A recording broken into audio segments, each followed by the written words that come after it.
Hello, welcome to the Sports Ambassador. As you know, the International Olympic Committee will elect a new president to replace Thomas Bach in March next year. There are 7 candidates in all. I've sent an invitation to each of them asking if they would like to have a chat to you through me, just to talk about their candidature, where they see the Olympic movement going, what the challenges are, and what they think they can bring to the position. So today I'm happy to bring you the first of those interviews with Spain's IOC member Juan Antonio Samaranch, himself a vice president of the International Olympic Committee and the longest serving of the 7 candidates. He was first elected as an individual member in 2001. Mr. Samaranch, thank you so much for giving me some of your time. I know it's a very busy period for you.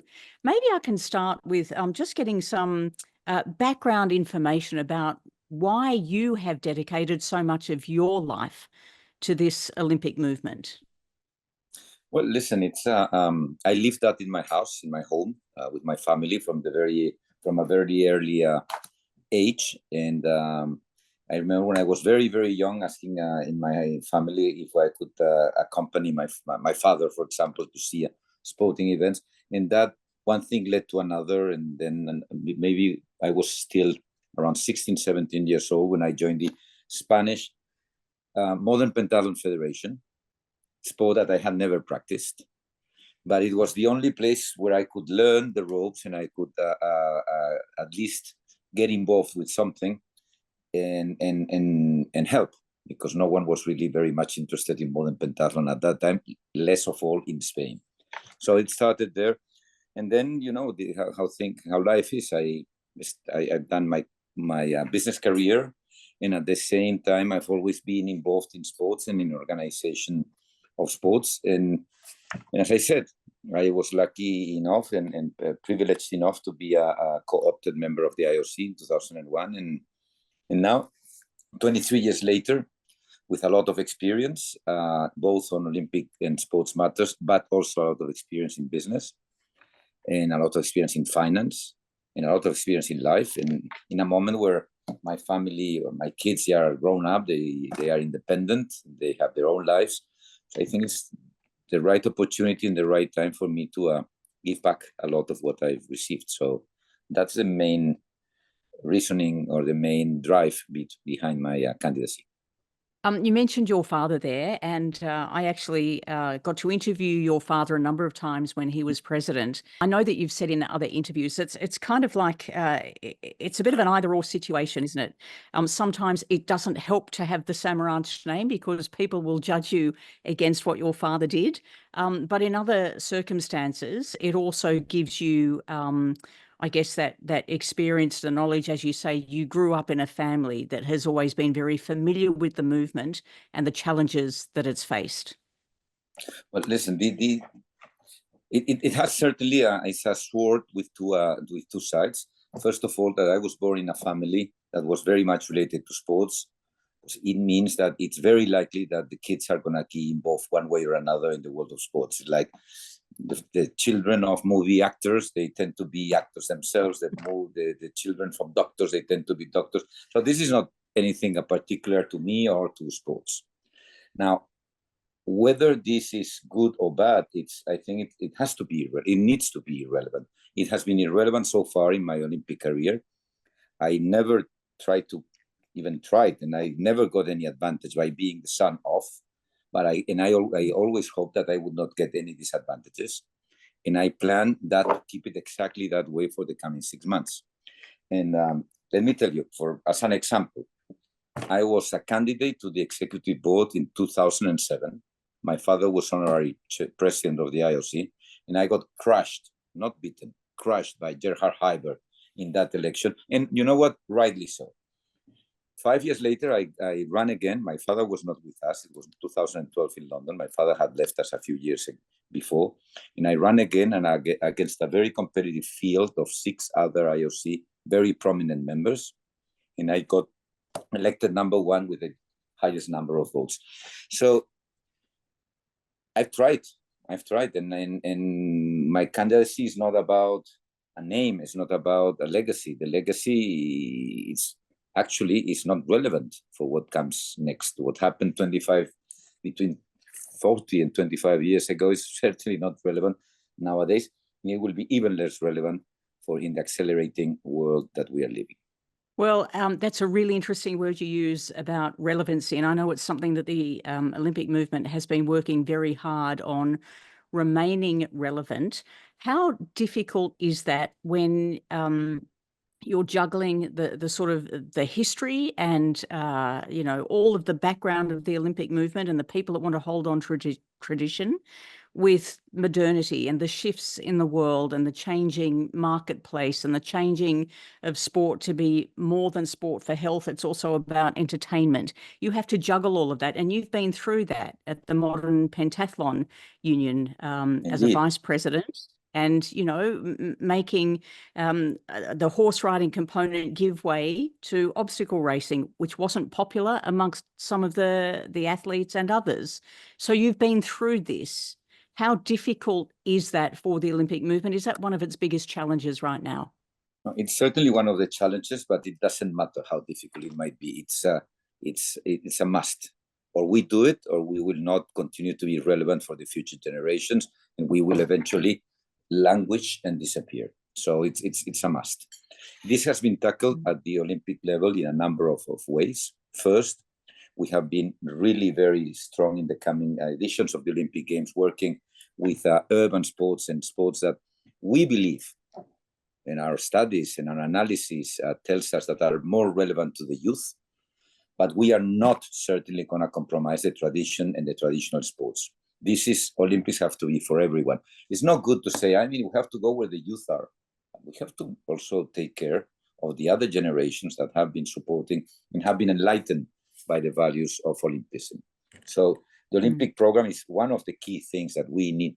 It's not that the new president will need to review. It's a continuous process of review that will have to continue, even strengthen the turn or the rapidity or the velocity on analyzing that change.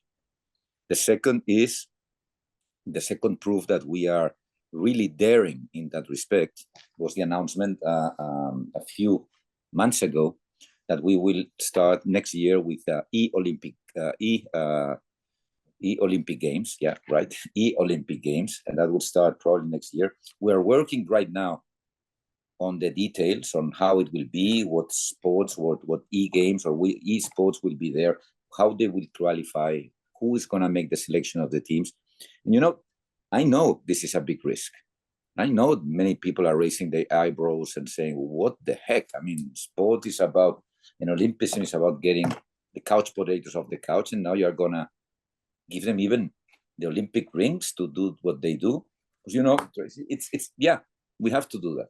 We have to be relevant also to that community. And if they don't come to us, and trust me, they are not coming, we are going to have to go and look for them. And if we can convince and we can inspire, even at the beginning, a small fraction of them to combine their current activities with physical activity and outdoor or physical sports, that would be great. It's in our mission, is what we are here for. So we are taking significant risks, both in the program and in the e-games, but we do that consciously, that is the way to go. So wish us luck. I always wish you luck. Where do you see the Olympic movement's place in this world? Because I don't need to tell you this, the world is changing so quickly. The interactions are so quick now with technology and AI. The next generation is very different in the way they communicate with each other to the way we would have communicated when we were that age. You've got climate change. You've got organisations like the Tuvalu Olympic Committee, which in 50 or 60 years may not even have any land to operate on because they'll be underwater. There's all of these. So how does the Olympic movement fit inside that and find its own place? What is its place in this fractured and yet, very highly interactive world? Well, that's the nut of the situation, because the Olympics is about sport, but certainly much more than sport. We are not just a combination or the addition of 29 or 30, depends on which edition, 32 or 34 world championships in the same place at the same time. Olympics is completely different story. We are about something else, and we have very clear what our place in society is. We are not a government. We are not a political organization. We cannot stop wars. We cannot impose our views and our values into a sovereign governments. That is for someone else. That is for the governments of the world. That is for the United Nations. That's for the European Union, for Australia, for the United States, for China, for the big guns in the politics. I mean, we cannot go to any country in the world and say what we and try to impose, as I said, our ideas. Moreover, if you agree with me that Olympism is okay, so Olympism, we cannot substitute the politicians or get involved in politics in the world. The key is that we have to be universal. Our remit in life is to demonstrate that despite war, controversies, differences, social distancing, religion, you name it, political systems, that we can demonstrate that we can get together, the youth of the world together in the Olympic Village as a great symbol, as a metaphor even, and that they can compete with respect to themselves, respect to the rivals, respect to the rules, and they can really demonstrate the world that another way is possible, even in times of war, even in times of war. So explain this for people who are not within the Olympic movement, that's me included.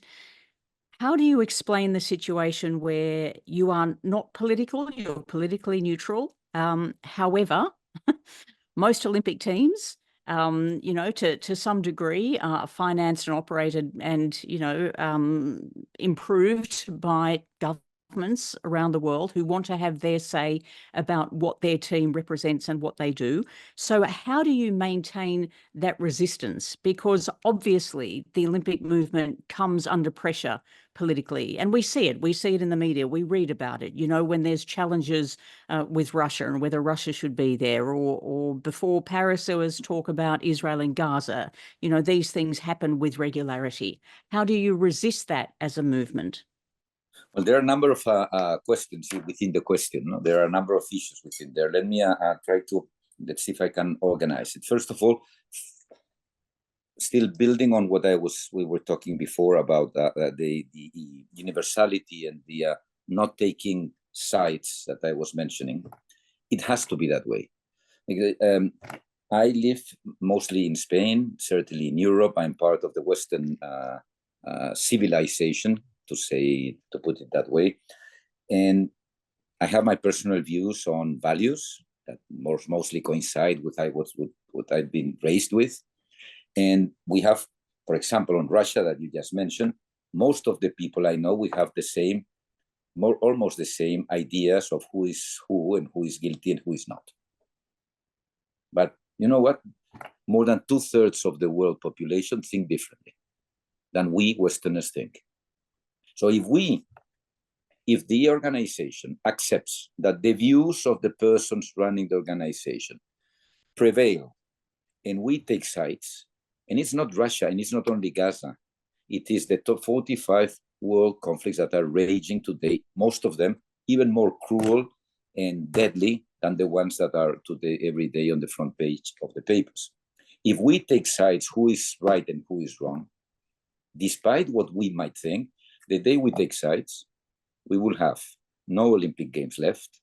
We will have games, regional or not even regional, geographically regional, games from look-alike, think-alike countries that would fail to comply with our mission. Our mission is to demonstrate that even in times of conflict, war, differences, the youth of the world tells us that another way is possible. So that is what we do. Now, of course, the countries, of course, there's some important level of nationalism, but it's a healthy nationalism.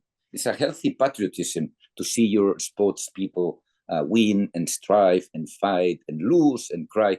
It's something that is inherited to human being. We don't want to. We don't want to go for a completely lame, flat world where there are no flags. The flags exist, and we live in that reality.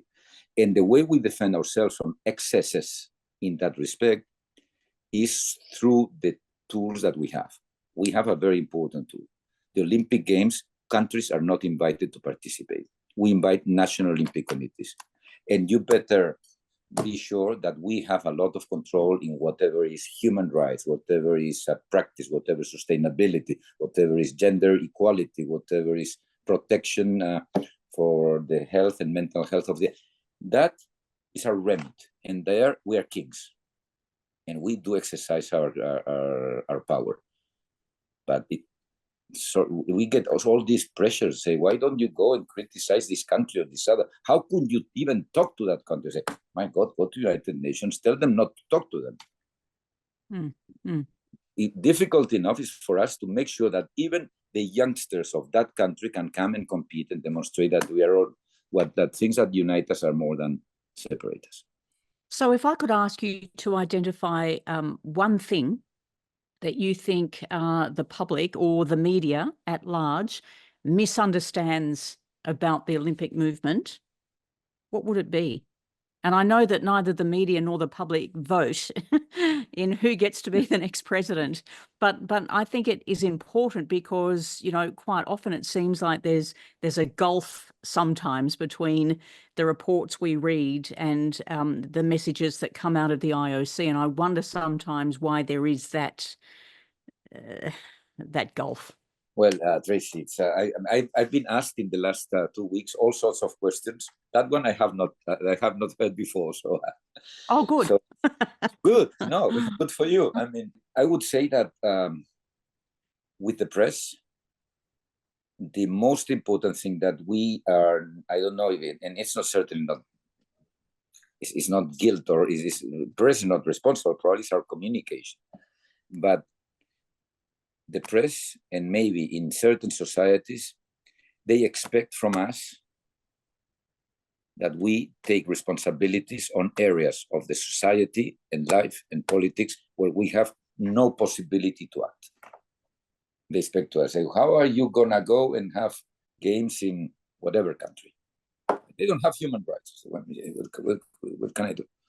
And if we would take no, but this same country trades and commerce and have diplomatic relationships, and they have all sorts of, they exchange tourism with all the countries in the world. I say, no, but you, I mean, you guys know, you guys sport, you represent sport, so you punish them.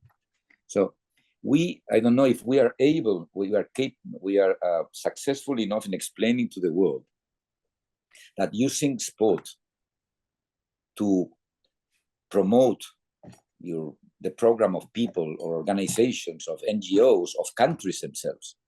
Because it's not fair. It's not fair on us, and worse, because on us, I mean, it's not fair, so what? But it's not fair on the athletes that you are asking them to sacrifice through boycotts, through not being able to shake hands, to compete, to demonstrate their abilities. And that is what we are trying to defend. So and again, this is from the hip. I would say that I would like to be able to convince society and the press that our mission, fortunately or unfortunately, is what it is. We are not the government of the world. We are not that powerful. We believe that we are very important. Of course, that's human nature. We are not that important. Come on. I mean, we organize the Olympic Games. I mean, we have this set of ideas that are, in our opinion, so necessary in the world today. And we treasure them and we put them forward. But it's a very small weapon to convince a country to stop a war or to convince a government to treat their citizens in one or a different way. Yeah. I did some podcasts recently with Kevin Gosper, who was a former vice president of the IOC, as you are now.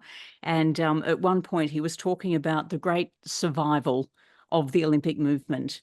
And I know our time is running out, so I'll finish with this one. But, you know, the ability to emerge from world wars, to emerge from pandemics, and you were in charge of the coordination commission for one of the COVID-19 Olympic Games in Beijing 22. So you know all about that and the major challenges that you face regularly. So it's all about getting that messaging right between the magic of the Olympic Games and the reality of what you can do, as you were just saying. So do you have a 1, 2, 3 list? If you're elected president, the things you want to work on first, the things that you want to make sure are right? Yeah, of course. I mean, otherwise it would. I mean, luckily, we have now 3 months or until Christmas, more or less, to finalize the manifestos and the details. And I'm in a quest of talking to a lot of people to finalize and gather a lot of information and details. It would be very difficult to get everything right sitting only in my office by myself. Having said that, I would say maybe I make a mess of the order, but I would say number one, we've talked about it. Maintain the universality and unity of the Olympic movement. Without that, it's not that it's good or bad. Without that, it's game over. Gone. Number two, I would say that the games, the Olympic Games themselves, which are not the objective of our reason to exist, but are the best product to trumpet and show to the world our values. It's a great showcase where we can communicate the values. We have to maintain them relevant to all. If we have to take risks, I told you, we are taking those risks, and more will need to come in a ever accelerating in change world. Then all this has to be paid for. And this is not the Olympic Games. This is the Olympic Games and the structure that today runs sport in your country and in my country and most countries of the world, with some exceptions, which is the monies raised by the Olympic Games, TV and sponsors, 87% filtered down to the organizing committees and to the development of sport throughout the world through the National Olympic Committees and the International Federation. So we have to make sure that in this very changing world, with new technologies, with new ways of doing marketing, with new ways of broadcasting, new ways of consuming sports by the general public, we have to be on the edge of the technology, on the edge of the understanding, and make sure that the business success that we enjoyed in the past is multiplied. The world today, with the numbers that we are doing in the past, is not enough. We are going to need much more to continue to fulfill our role. My number 4 is linked to that. I think that we need to understand and fully work on the digital development of sport, and the digital understanding and the digital footprint is necessary. And we are working very hard on that, but much more has to come. And then 2 more. Sorry, I don't know if you were expecting this. Go ahead. Yeah. But then we have to work. This is more than proactive, it's more a defensive measure. We have to make sure that the integrity, fairness, and equality in sports is maintained. And that has to do with doping, that has to do with gender, that has to do with illegal betting, that has to do with match fixing. And all of these things with technology that we hope that we can make it work for us. But all these cheaters with technology can cheat better. So it's a big, big fight against that. And last, and I said that in a conference I gave a few days ago to the sports minister of the European Union, not the Olympics, but sport is the best way to keep our society healthy. And if that is not good enough for the politicians, if that is not good enough to keep the society healthier, happier, more active, then we propose that they make some math, because a little investment in sport-based grassroots sports would generate an incredible multiplier effect in savings in healthcare bills that are so damaging today, and finance ministers around the world are struggling to deal with. So it's pretty ambitious, and I think that when I go to my colleagues in January to present this, and certainly at the time of the election, this will have to be put down into a list of very precise measures that, if I get elected, would have to be prioritized. I thank you very much for that. You've just spurred one thing that I thought when you were going through your list. And I've been thinking about this. The Olympic Games has clean venues, which is quite remarkable when you look around the pollution of some other venues at sporting events these days. And a lot of it has to do with the gambling industry. How has the Olympic movement managed to keep that at bay somewhat, as opposed to just about every other major sporting event? And is that going to become more difficult to do? Well, if the thing is that the value of the games is much more than the added value or the adding up the value of the individual sports that take part in the games. If you add up, you take a few sports that we all might have in mind, like football, basketball, maybe a few others. But you add up what the sports generate in TV revenue on their world championships. Same heroes, same program, same athletes, same everything. And you compare that to what the Olympic Games generate in TV. So the same athletes, same program, the same thing, but with the rings on top. And it's more than 20-fold. So that means that the value of the games is not exclusively in the sport. The value of the games is in the values. So if we are sacrificing some revenue by having a clean venue, that also has a value in itself.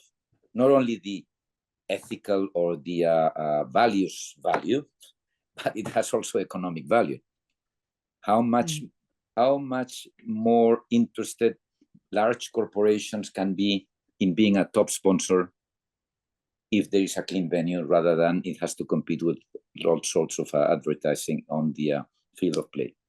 How much more you can negotiate with a TV broadcaster if they can sell exclusively the advertising on their TV broadcastings, and they do not have to compete with the with what is already in the field of play. So it is necessary for values purposes, for what we represent, but then again, we are not that naive either. Okay, it can make financial sense. I really thank you for your time, and I wish you all the best, Juan Antonio Samaranch. Thank you, Tracy.